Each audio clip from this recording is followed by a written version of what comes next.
Evelyn Ward si despertó por alguien golpeó la ventanilla de su coche. Por un segundo aterrador, olvidó donde estaba. Entonces vaya el aparcamiento del supermercado, el parabrisas empañado, la maleta en el asiento del copiloto, el anillo de bodas en el cenicero, como algo muerto. Tenía 65 años. Y después de 38 años de matrimonio, esta era la única habitación que su exmarido la había dejado. Ni un dormitorio, ni un sofá, sino el asiento del conductor. Warren había cambiado los cerraduras la noche anterior, discretamente, legalmente, limpiamente. Luego les dijo a los vecinos que Evelyn tenía problemas para adaptarse, como si dormir en un coche fuera solo un estado de ánimo que una mujer pudiera superar. Al amanecer, tenía las manos entumecidas por el frío. Su abrigo olía a gasolina y solo le quedaba una leve que aún abría cualquier cosa. La antigua granja familia de la abuela Leahy, todos decían que es lugar no valía nada, una cosa en ruinas, un granero inclinado, coches de trastos apelados hasta el techo. Pero la abuela se negó a venderla durante 40 años, y cuando Evelyn finalmente abrió la puerta de la granja, descubrió que la abuela no había estado guardando basura, había estado salvando personas, así que no le quites la mirada a Evelyn como todos los demás. Suscribe y quedate con ella. Por la primera fotografía que encontró tenía un nombre en el reverso, y un mensaje que la dejó sin aliento. Pero Evelyn no encontró esa fotografía en el momento en que entró, no de inmediato, la cosa la obligó a ganársela. Antes del nombre en el reverso, antes del mensaje que la haría buscar por un pueblo que había olvidado a su propia gente.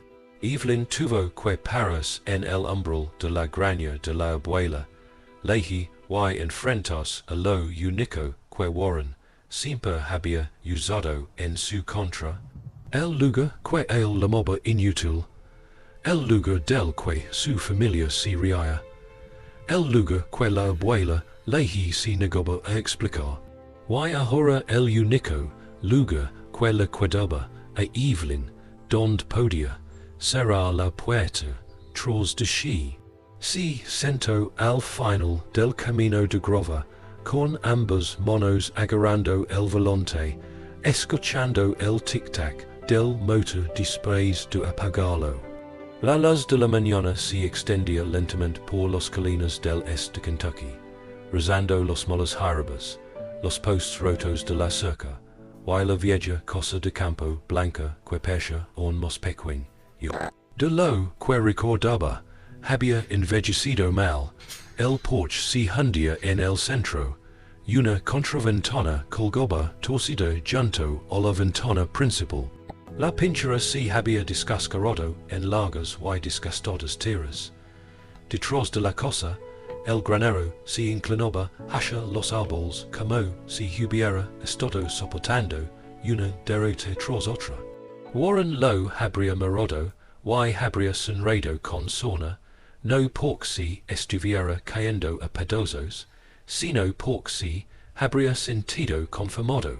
Solía llamarlo el cementerio du papel de l'or.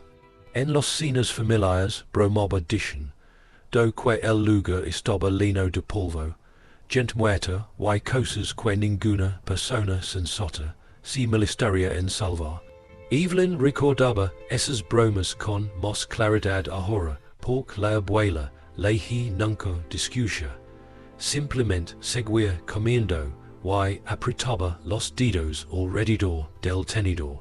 Eso era lo que se le quedaba grabado a Evelyn, lo que nunca defendió la granja, simplemente nunca la vendió, ni cuando los compradores preguntaban, ni cuando los primos la presionaban, no cuando la gente decía que la tierra doba mos problemas que beneficios.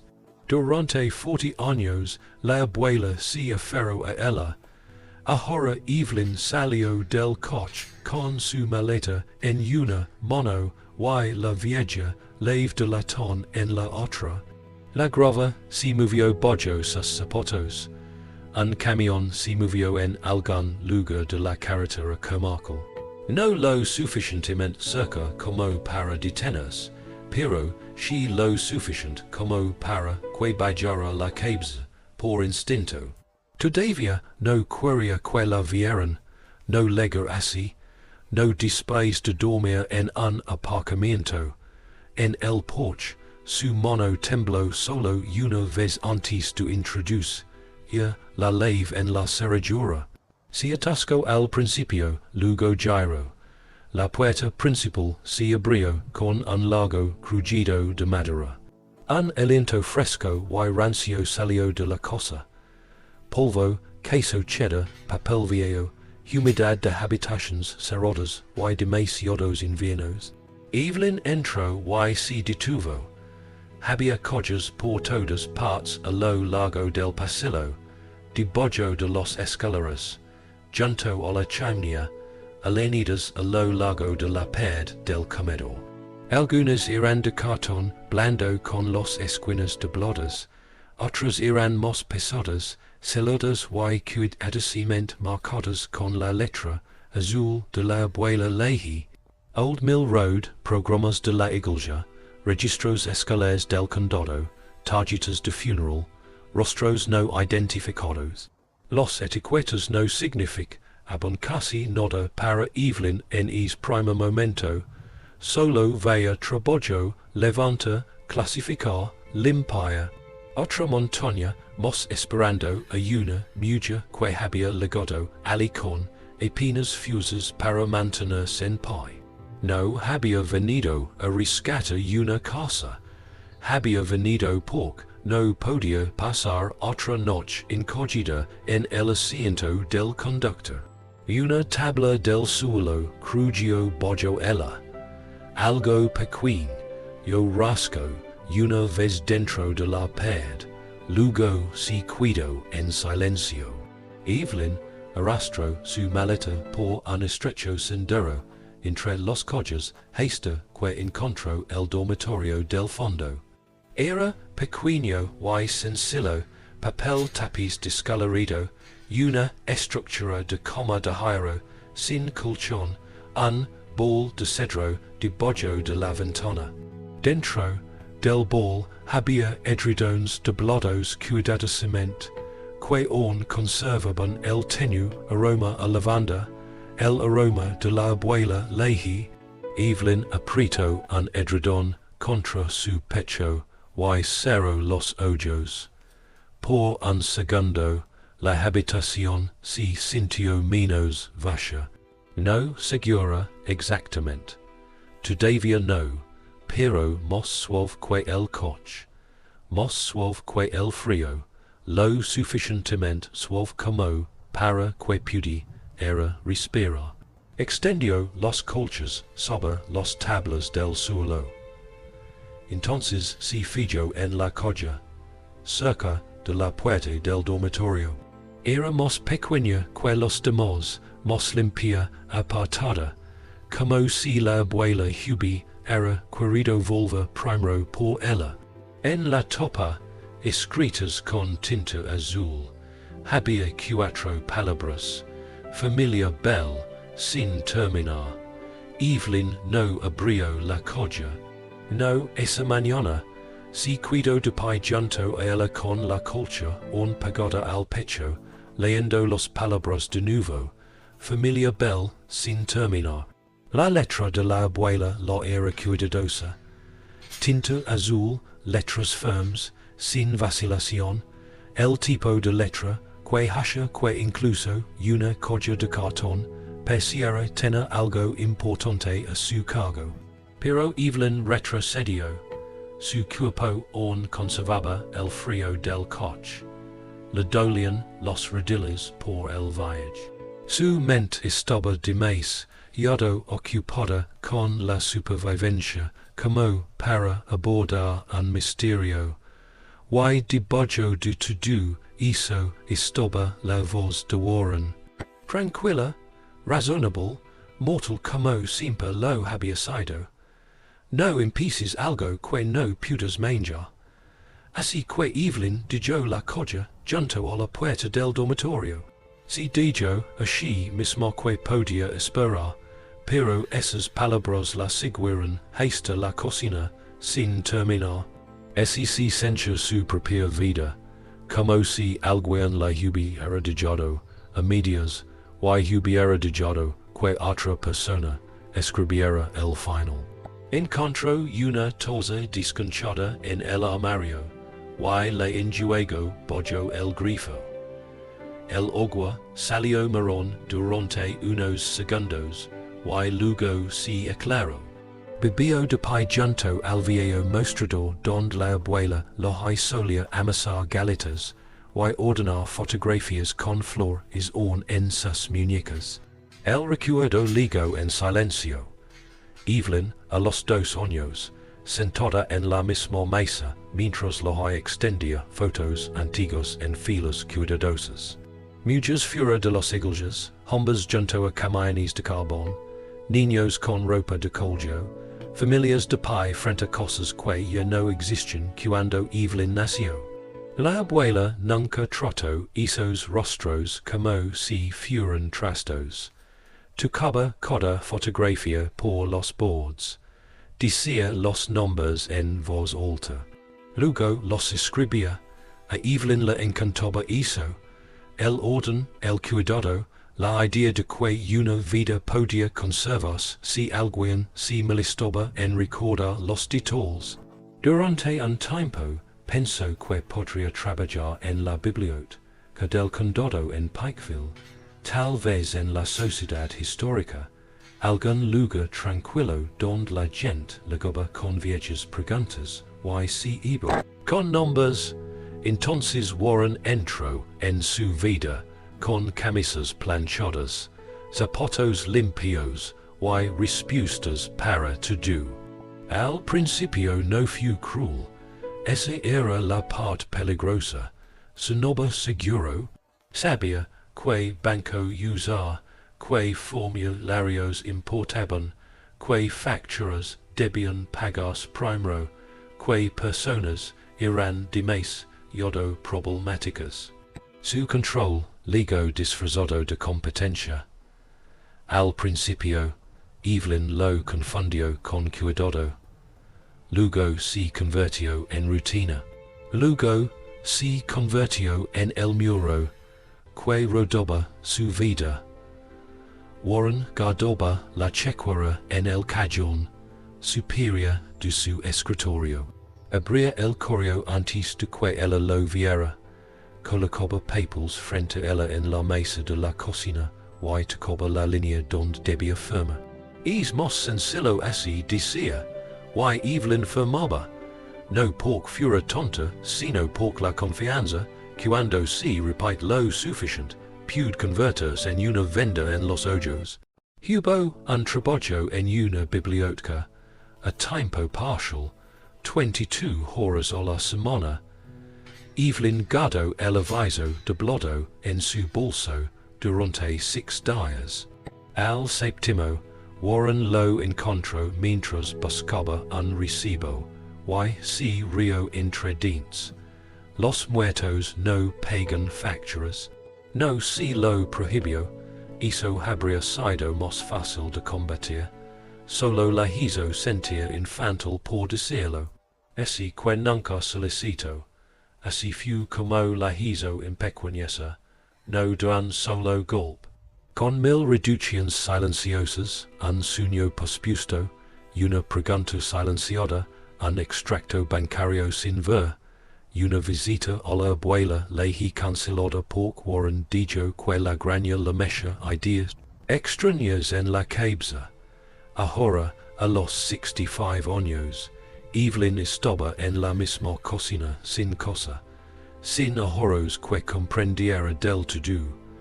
Y una maleta esperando en la trastienda, como una invitada no decida. Por primera vez el pensamiento ligo claro y nítido. Warren no solo la había levado a cosa, la había enseñado a dudar de su derecho a estar en una. La cosa de campo crujió a su alrededor. Evelyn miró por el pasillo hacia la coche. La familia Bell no había terminado. Esta vez notó algo que había pasado por alto antes. Un pequeño trozo de papel metido bajo la tapa. No era una fotografía. Todavía no. Un recibo amarillento de la biblioteca del condado, fechado 3 semanas antes de la muerte de la abuela lo hay. El recibo permaneció en la mano de Evelyn como una advertencia, papel fino, tinta descolorida, una fecha impresa 3 semanas antes de la muerte de la abuela lo hay. Evelyn leyó el título 2 veces, luego una tercera, familias perdidas del condado de Pike. Los palabras le resultaban demasiado cercanas a su propia vida. Familias perdidas, cosas perdidas, muchas perdidas sentadas en coches antes de la mesa, intentando recordar cuando dijeron de pertenecer a algún lugar. Bajo la mirada hacia la coche cerca de la puerta del dormitorio. La familia Bell no había terminado. La abuela no había estado buscando consuelo entre papeles viejos. No cerca del final, no se seguía sacando libros, siguiendo nombres, dejando recibos metidos bajo las tapas de los coches como migas de pan. Evelyn casi lo abrió. Sus dedos rozaron el cartón. Entonces su teléfono vibró. Un recordatorio del calendario apareció en la pantalla. Oficina de impuestos del condado, 10:00 a.m. La cosa pareció enfriarse a su alrededor. Antes de poder desentrañar el misterio de la abuela, Evelyn tenía que averiguar si la granja era segura. Dobló el recibo y lo guardó en su bolso junto a los papeles que Warren no había logrado quitar. Luego condujo de Pikeville con el abrigo mal abotonado y el pelo recogido con 2 manos temblorosas. El edificio del condado parecía sencillo. Paredes de ladrillo, cristales limpios, una bandera ondeando suavemente afuera. Nada parecía amenazador, pero Evelyn había aprendido que algunas de las cosas más aterradoras de la vida venían impresas en papel blanco. Dentro, esperó bajo luces fluorescentes mientras otras personas resolvían sus asuntos rápidamente.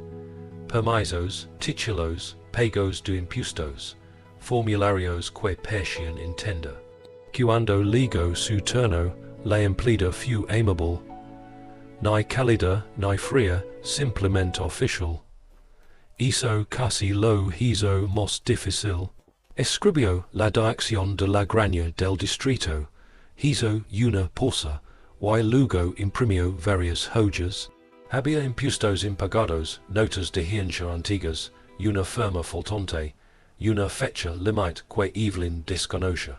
Nada de eso significaba que la granja sería confiscada mañana, pero sí significaba que la puerta, que la abuela había dejado, no era tan segura como Evelyn necesitaba. El empleado explicó los arreglos de pago y los documentos. Evelyn asintió como si cada palabra tuviera sentido, pero por dentro la vergüenza la oprimía.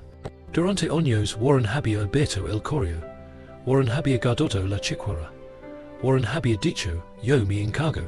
Y ahora Evelyn estaba allí a sus 65 años descubriendo que encargarse a veces significaba esconder. Afuera estaba sentada en su auto con los papeles en su regazo. Por un segundo de agotamiento pensó en Urs. La granja tenía gotras. Los impuestos estaban atrasados. Los coches eran interminables. Y la única persona que podría haber explicado algo de eso estaba enterrada en una colina detrás de la capilla de Belén. Entonces sonó su teléfono. Warren no contestó. Su buzón de voz ligó un minuto después. Su voz era tranquila, de esa manera familiar. La forma en que sonaba cuando quería parecer razonable ante cualquiera que pudiera escucharlo. Dijo que había oído que ella estaba acampada en casa de la. Dijo que las cosas viejas podían ser peligrosas. Dijo que los problemas legales solían ser caros. Luego hizo una pausa lo suficientemente larga como para que pareciera algo personal. No conviertas esto en otro lío, Evelyn. Ella miró a través del parabrisas. Otro lío, así la llamaba ahora. Ni esposa, ni compañera, ni una mujer a la que había dejado, sin un lugar donde dormir. Un lío. Evelyn borró el mensaje de voz, pero no antes de que las palabras se asentaran en lo más profundo de su ser. Para cuando regresó a la granja, el cielo se había puesto bajo sobre las colinas. La primera lluvia llegó antes del anochecer. Suave al principio, luego constante, luego lo suficientemente fuerte como para hacer temblar las ventanas. Evelyn colocó una cacerola debajo de una gotra en la cocina, luego un tazón para mezclar debajo de otra en el pasillo. Cuando entró al comedor, se detuvo. Una mancha oscura se extendía por el techo. Justo encima de los coches, cayó una gota, luego otra. La tapa de cartón de la colla, más pequeña, comenzó a oscurecerse en la esquina. La familia Bell no había terminado. Evelyn se movió antes de pensar, pero cuando levantó la colla, el fondo majordo se hundió y algo dentro se soltó. Algo dentro de la colla se soltó. Evelyn se quedó paralizada con ambas manos bajo el cartón húmedo. Por un segundo, solo oyó la lluvia, fuerte contra el techo, cortante contra las ventanas, gotando a través del techo, como si la cosa finalmente hubiera comenzado a ceder. Entonces el fondo de la colla se hundió de nuevo. Una esquina se partió. Los papeles se deslizaron y se esparcieron por el suelo del comedor. Evelyn recogió lo que pudo, pero el resto cayó en un suave y desordenado derrame alrededor de sus zapatos. Fotografías, programas de iglesia doblados, una tarjeta de funeral quebradiza, una tira de periódico amarillenta casi marrón.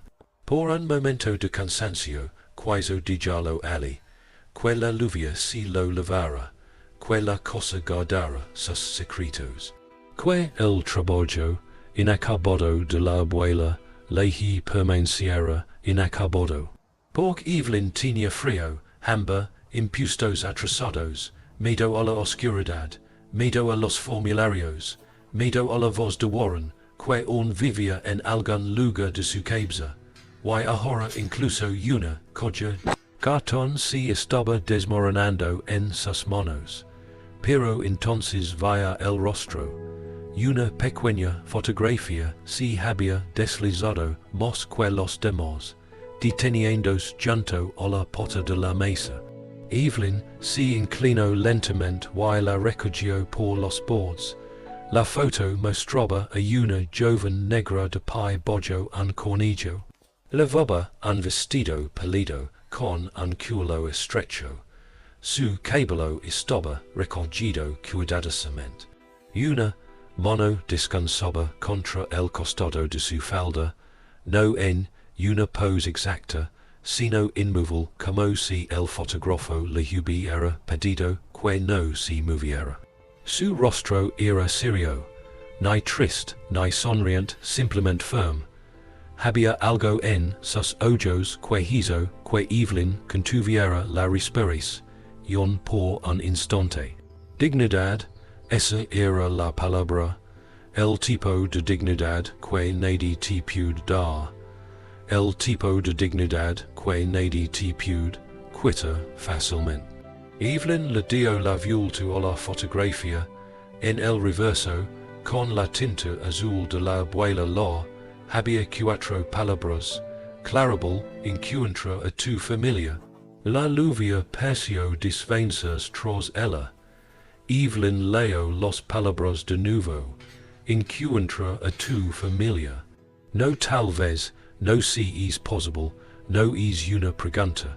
Siguiendo las instrucciones, bajó la mirada hacia la topa de la coche arruinada. La familia Bell no está completa.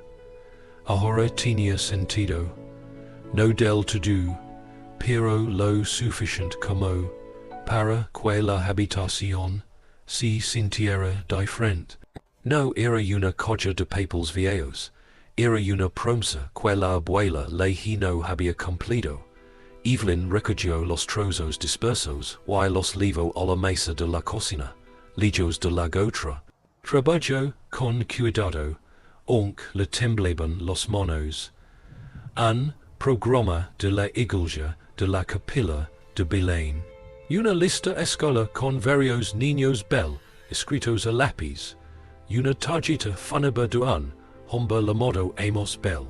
Un recorte de periódico sobre un proyecto de ampliación de carretera de 1968.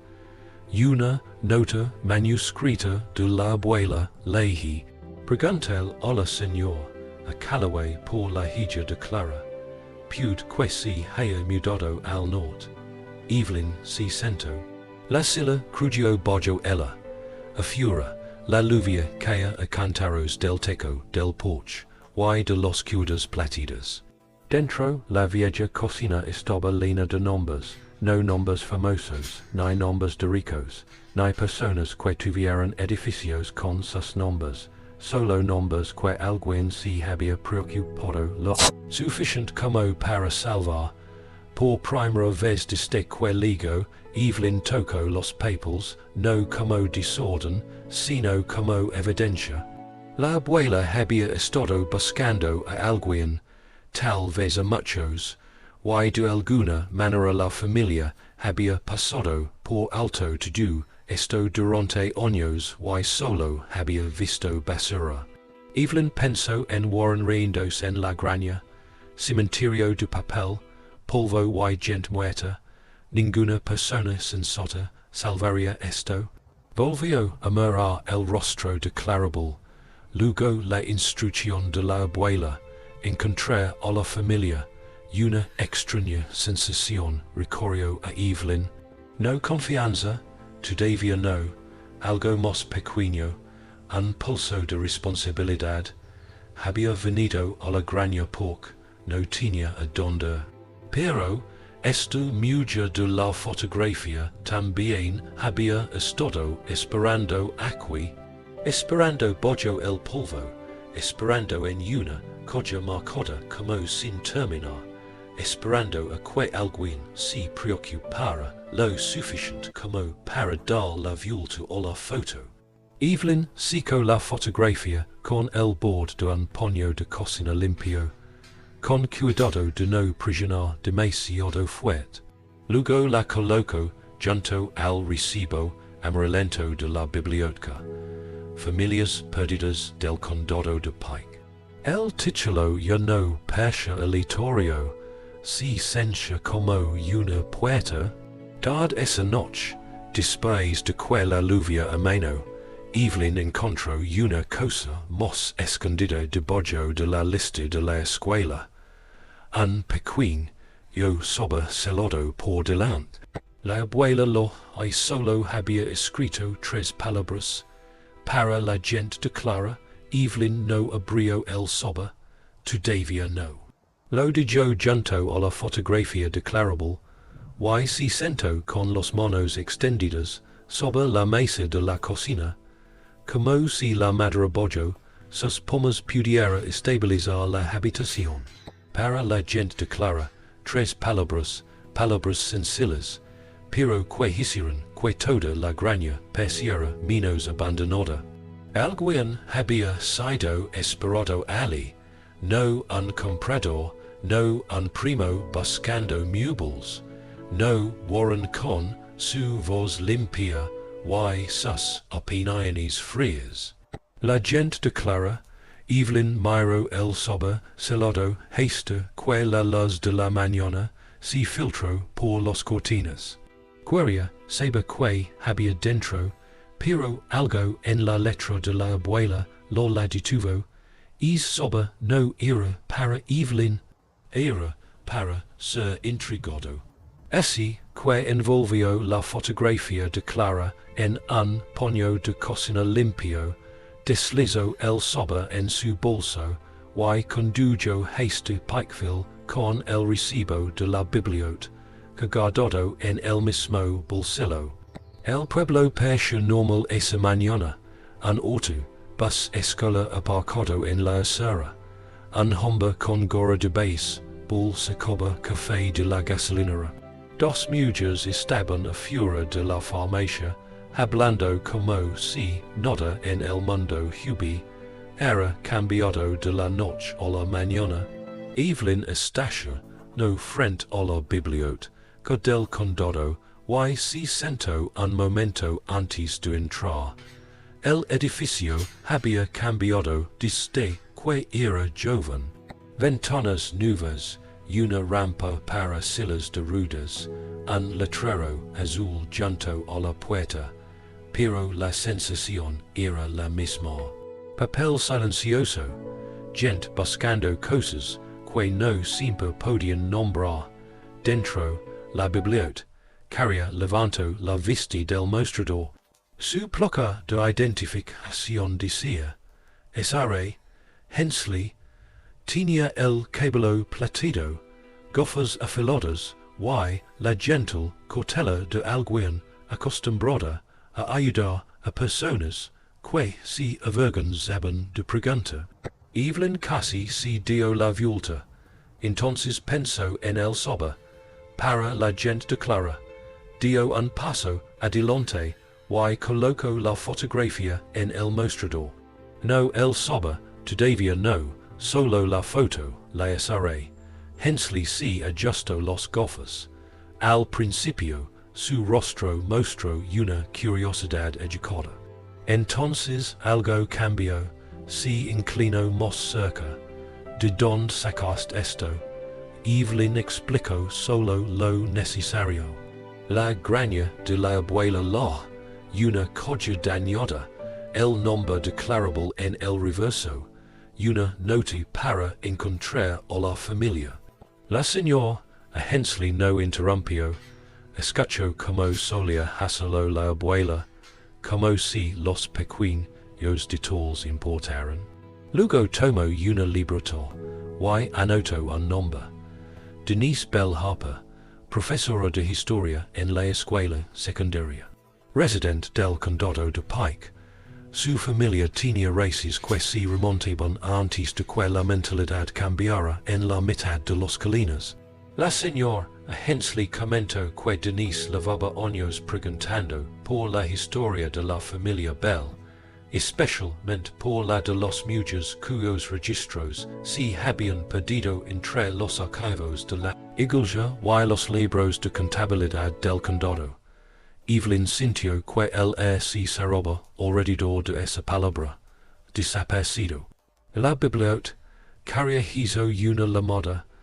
Evelyn esperó cerca de los estanterías de historia local, sujetando su bolso con ambas manos. Observó las fotografías enmarcadas en la pared. Familias de los campamentos mineros. Niños de la escuela alineados en filas. Un picnic de la iglesia de 1951. Rostros conservados por alguien había pensado en escribir nombres de bojo. Si pregunto cuántos otros rostros no tendrían nombre. 20 minutos después, Denise Bell Harper entró por las puertas de la biblioteca. Tenía casi 50 años, aún llevaba su insignia escolar, el abrigo medio abotonado como si hubiera salido con prisa. Saludo primero hola señor, a Hensley, luego miró a Evelyn con amabilidad, con cuidado, sin sospechar, pero con cautela. Evelyn desdobló el paño de cocina sobre una mesa de lectura. Nadie habló durante unos segundos. Denise se quedó mirando la fotografía. Luego se sentó lentamente en la silla. Se llevó los dedos a la boca, pero no lo fuerte. Solo respiró hondo una vez y contuvo la respiración. Esa es clara, susurró. Evelyn permaneció inmóvil. Denise tocó la mesa junto a la fotografía. No la imagen en sí. Mi abuela solía decir que Clara tenía ojos como si mirara más allá de los problemas, pero nunca tuvimos una foto, ni una. La biblioteca pareció quedarse en silencio a su alrededor. Denise se inclinó más cerca, leyendo la parte de atrás. Clarabel encuentra a la familia. Su rostro se suavizó de una manera que hizo que a Evelyn le doliera el pecho. Todos estos años, dijo Denise en voz baja, sabíamos su nombre, simplemente no conocíamos su rostro. Fue entonces cuando Evelyn comprendió. La abuela no había guardado una fotografía, había guardado un encuentro. Un momento destinado a ocurrir mucho después de que ambas mujeres, la de la foto y la que escribía la letra, hubieran desaparecido. Evelyn metió la mano en su bolso y sacó el sobresalado. Denise vio las palabras en el anverso para la gente de Clara. Esta vez le tembló la mano, no lo abrió de inmediato. Miró a Evelyn como si la pregunta fuera demasiado grande para una sola habitación. Señor Ward, hay más coches como esta. Evelyn pensó en el pasillo, el comedor, las etiquetas, los pads líneas de nombres cubiertos de polvo.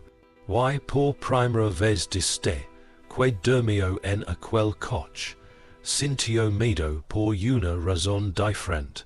Porque la respuesta era sí. Y no tenía ni idea de cuántas vidas había dejado la abuela inconclusas. Denise ligó a la granja la tarde siguiente. No ligó con los monos vachos.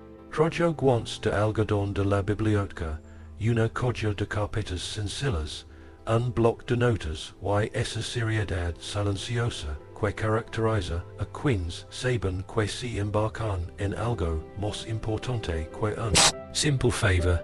Evelyn la vio aparcar junto al buzón oxidado. Por un momento, la vergüenza le subió a la garganta.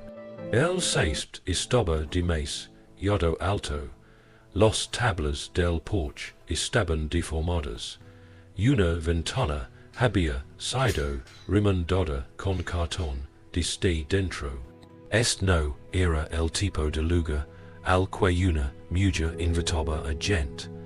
No cuando había estado durmiendo sobre colchas en la trastienda. No cuando la mitad de su vida seguía en una maleta junto a la pared. Pero Denise no se detuvo mucho tiempo en la pintura descascarada.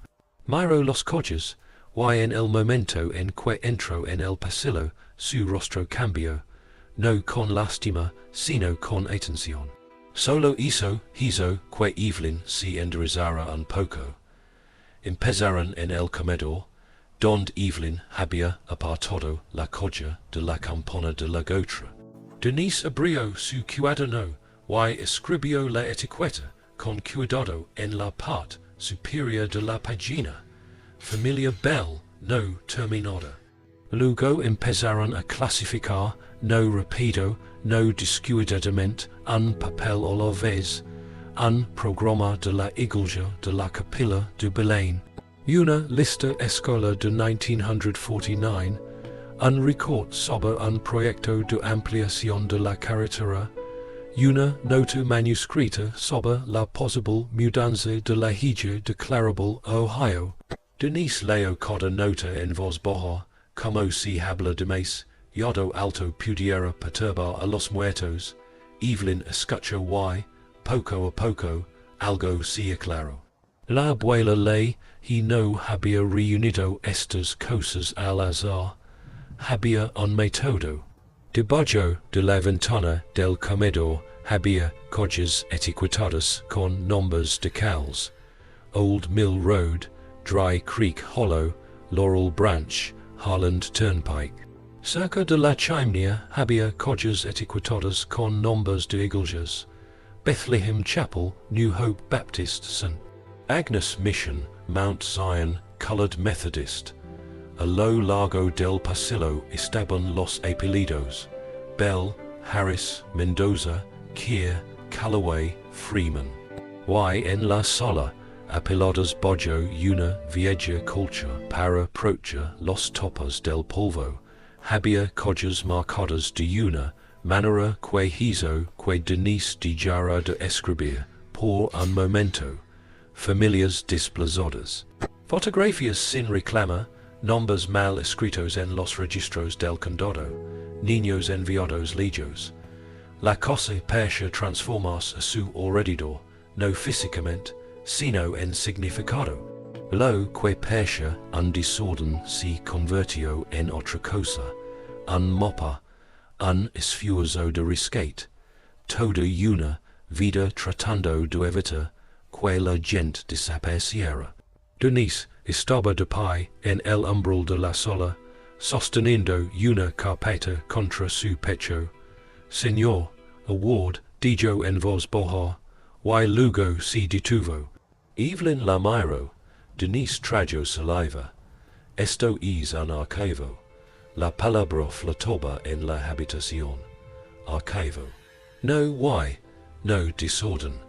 No cementerio de papel. Archivo.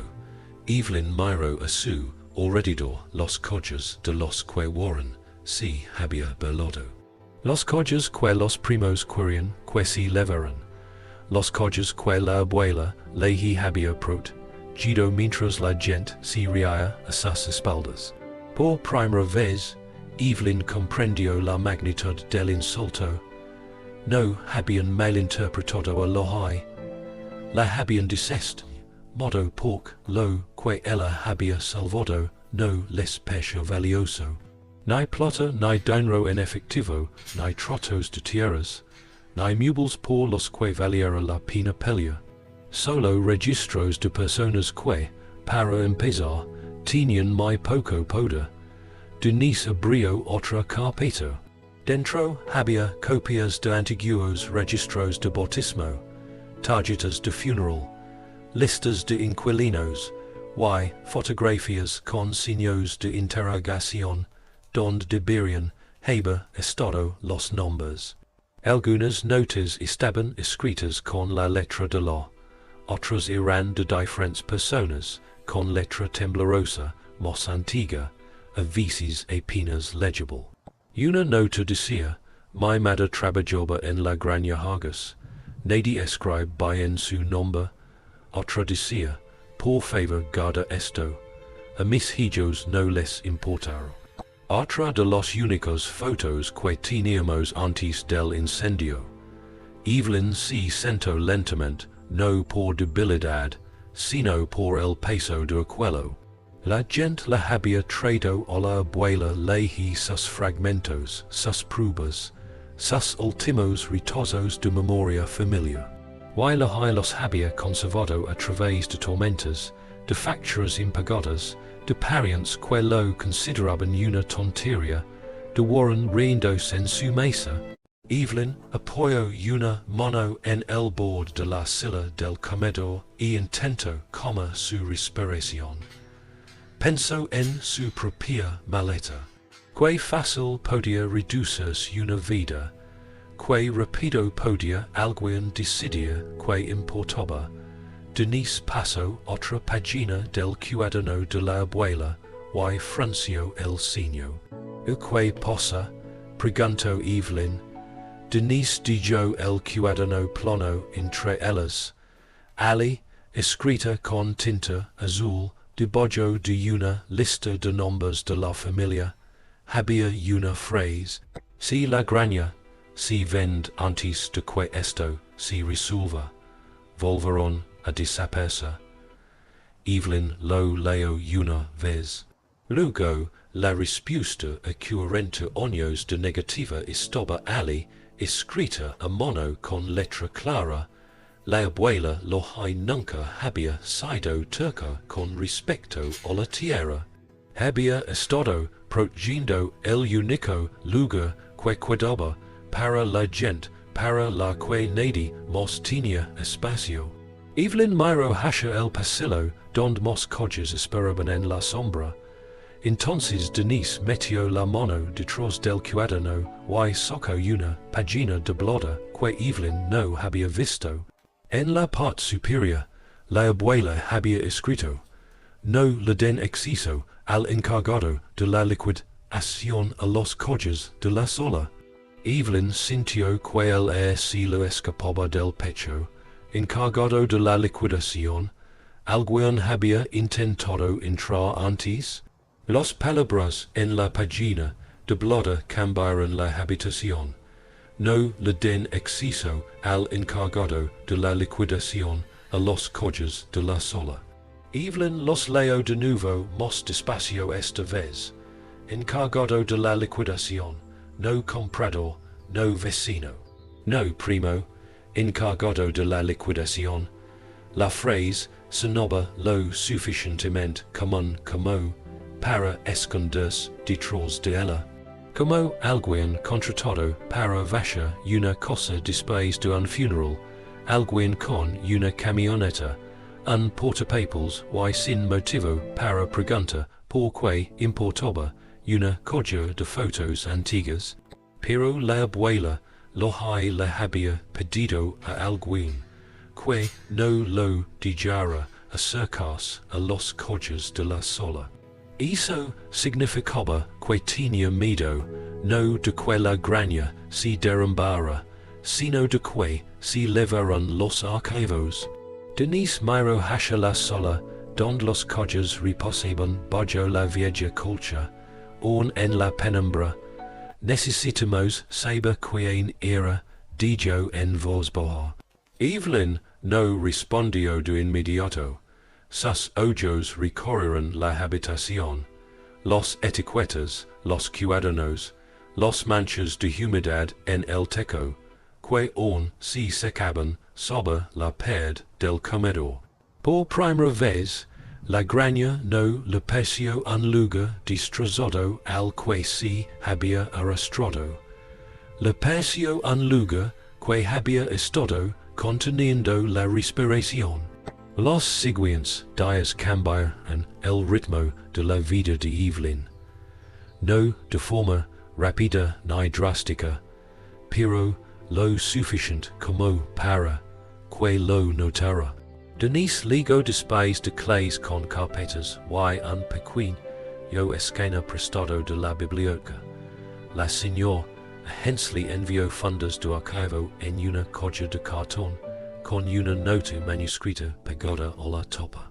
Un diácono de la iglesia pasó a revisar la peor gotra en el techo del comedor. No hizo preguntas personales. Solo miró la mancha marrón y dijo que el techo necesitaba reparaciones antes de la próxima tormenta. Esa amabilidad casi derrumbó a Evelyn, no porque fuera grandiosa, sino porque era práctica. Nadie le decía que era tonta. Nadie le decía que no podía con ello. simplemente la ayudaban a sobrellevarlo. Eso, aun así, Evelyn seguía siendo cautelosa. Una familia a la vez. Ningún original salía de la cosa. No se jugaba en los coches sin que algún estuviera presente. Cada nombre anotado. Exactamente. Cada rostro desconocido, marcado como desconocido. No ignorado. Esas eran sus reglas. No se dio cuenta de que los había creído hasta que Denise sonrió y los escribió en la primera página de un bloc de notas amarillo. Reglas de manejo de los registros de Ward Farm. Evelyn se quedó mirando el título. Registros de Ward Farm, no basura, no registros desordenados. El primer visitante llegó un jueves, LSA. Alton Greer, de 78 años, llegó en una camioneta marrón con una luz trasera rota y una gorra doblada en los manos. Dijo que Denise la había dicho que podría haber fotografías de Greer de Dry Creek Hollow.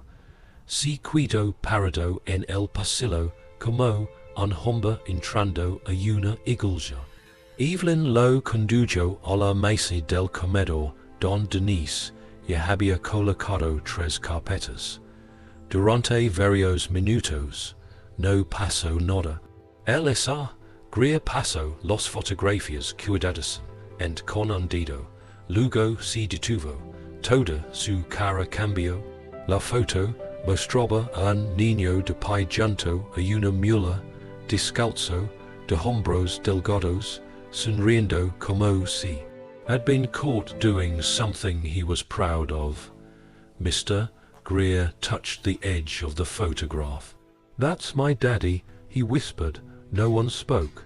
The rain-damaged house seemed to go quiet around him. He said his father never liked being photographed. Said the family lost most of their pictures in a house hire in 1973. Said he had not seen his father young in more than 50 years.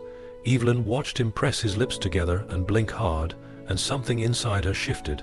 This was not about old paper, it was about giving people back what time had stolen. After Mr. Greer left, more calls came. A woman looking for her grandmother's church program. A retired nurse asking about a school picture from Laurel Branch. A man from Ohio whose mother had always said she was born in Pike County, but never knew where. The farm began to appear in people's sentences, quietly at first, then more often. By Saturday morning, 3 cars had come up the gravel drive. Evelyn felt exposed each time. The porch was still weak, the paint still peeled. Her suitcase still sat in the back bedroom, but people were no longer looking at the house the way Warren had looked at it. They were looking past the ruin toward what Grandma had protected inside. That afternoon, Mrs. Hensley called from the library. Her voice was careful. Someone from the County Historical Society had heard about the records. They wanted to visit, maybe help, maybe assess the collection. Evelyn should have felt relieved. Instead, she looked toward the parlor boxes and thought of the folded warning. Do not give the clearance man access. Visibility could protect the farm, or it could bring back the people Grandma had tried to keep out. That evening, as the last visitor drove away, another car slowed near the rusted mailbox. It did not turn in. It only paused long enough for Evelyn to see the driver raise a phone toward the house. Then the car moved on, leaving Evelyn standing on the porch, suddenly certain the farm was being watched. The car did not come back that night, but Evelyn still checked the window 3 times before bed, once from the kitchen, once from the hallway, once from the back bedroom, where her suitcase still sat half open beside the wall. Each time the road was empty, still, the feeling remained. Someone had paused at the mailbox, someone had lifted a phone, someone had taken a picture of Grandma Lottie's farm, as if the house had become evidence. By morning, Evelyn told herself not to be foolish. People were curious, that was all. A few cars on an old road did not mean danger, but before noon, Darlene called. Evelyn had not heard her cousin's voice in almost 8 months, not when Warren changed the locks, not when Evelyn slept in her car, not when she drove out to the farm with nothing but a suitcase and a key. Now, Darlene sounded concerned, too concerned. She said she had heard people were coming and going at Lo's place. She asked whether Evelyn was letting strangers inside. She asked whether the papers in the house belonged to the whole family. She said old documents could create liability if handled wrong. Liability, Evelyn knew that word. Warren had used it. The county office had used it. Now Darlene was using it too. The word sounded practical, but it carried a warning inside it. By 3:00, Darlene arrived with 2 relatives Evelyn barely knew anymore. She stepped onto the porch in clean ankle boots, looked once at the sagging boards, and made a face she tried to hide. Evelyn saw it anyway. That small WC's, the same look people gave when they believed poverty might rub off on them. Inside, Darlene did not ask where Evelyn had been sleeping. She did not ask if she had enough groceries. She did not ask what Warren had done. Her eyes went straight to the boxes. "So this is what all the fuss is about," she said, "not cry." That was the trick. Darlene spoke in the voice people use when they want control to sound like concern. She said the house was unsafe. She said the collection should be removed before moisture ruined it. She said the family needed to discuss what belonged to whom. Then she touched one of the parlor boxes. Evelyn moved before she thought. "Please don't." The room went quiet. Darlene looked at her, and then at Evelyn. It's family property. Evelyn's throat tightened, but she did not step back. "Those are people's records." Darlene gave a small laugh, not loud enough to be ugly, just enough to make Evelyn feel unreasonable. "Evelyn, they're old papers, old papers." The phrase passed through the room and landed badly. Evelyn thought of Clarabelle's photograph, Mr. Greer's face when he saw his father as a boy, Denise holding the envelope with both hands, Grandma Lohai writing names because the world had not bothered. For years, Evelyn would have softened, apologized, moved aside to keep peace, but something in her had changed, not loudly, not all at once, just enough. "No originals leave this house," she said. Darlene's face hardened for half a second, then it smoothed again. She mentioned a man who had once offered to clear the farmhouse after Lohai died, said it as if it were a memory she barely cared about, a company from outside the county. Truck storage disposal fast. Work. Evelyn felt Denise standing near the dining room table. "Go still." "What was his name?" Evelyn asked. Darlene shrugged. "I don't remember. Some estate clean-out man. He said the house needed emptying before it attracted problems." Problems, there it was again. A clean word for destroying things nobody wanted to explain. Before Darlene left, she warned Evelyn not to make decisions she could not undo. Then she stepped carefully over the weak porch board and drove away without looking back. The farmhouse felt different after that, less like a shelter, more like a line someone had drawn. That evening Warren called. Evelyn let it ring. Then came the voicemail. He said Darlene was worried. He said people were talking. He said Evelyn was embarrassing herself by playing museum in a falling down house. Then his voice lowered. "You don't know what you're getting into." For once, Evelyn believed him. Not because he was right about her, because Grandma Lohai had left a warning. And now, Darlene had given it a shape. An estate clean-out man.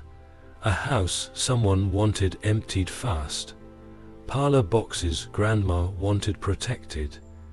Evelyn walked to Grandma's old writing desk in the corner of the parlor. The drawers were swollen from age and the brass handles had gone dull.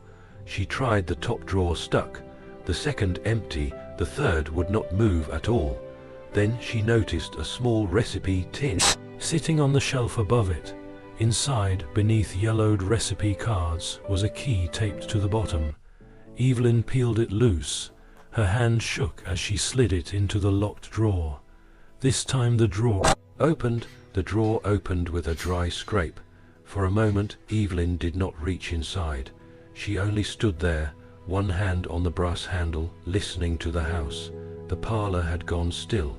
Even Denise, standing behind her, seemed afraid to breathe too loudly.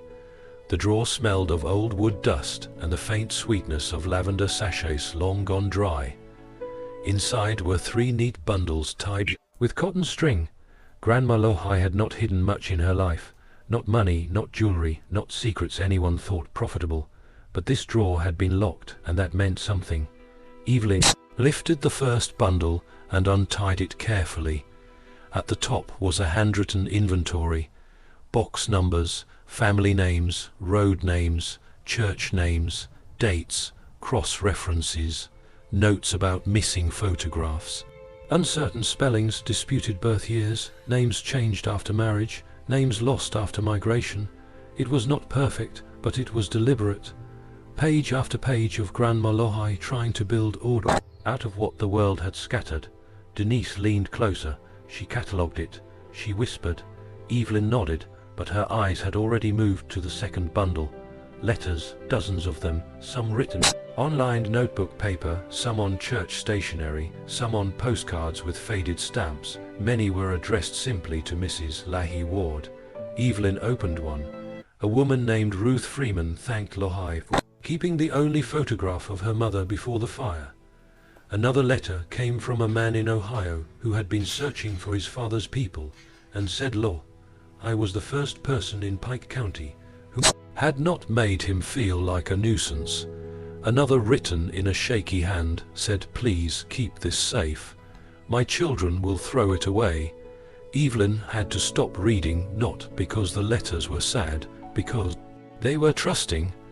People had brought their last pieces to Grandma Lohai because they believed she would not treat them as trash. And Evelyn understood that kind of trust now in a way she had not understood before. When a person has very little left, the thing they hand you may look small. A photograph, a funeral card, a spelling correction, a name whispered from memory, but sometimes that is the whole proof they were here. The third bundle was thinner, only a few papers. At the top was a draft agreement between Grandma Lohai and the county library. Evelyn recognized the library name from the receipt. Lohai had tried to create a formal place for the records. She had tried to make sure the farm's collection would not die with her, but the agreement had never been completed. One signature line was blank. A note in the margin read, they said there is no budget for ordinary people. Evelyn stared at that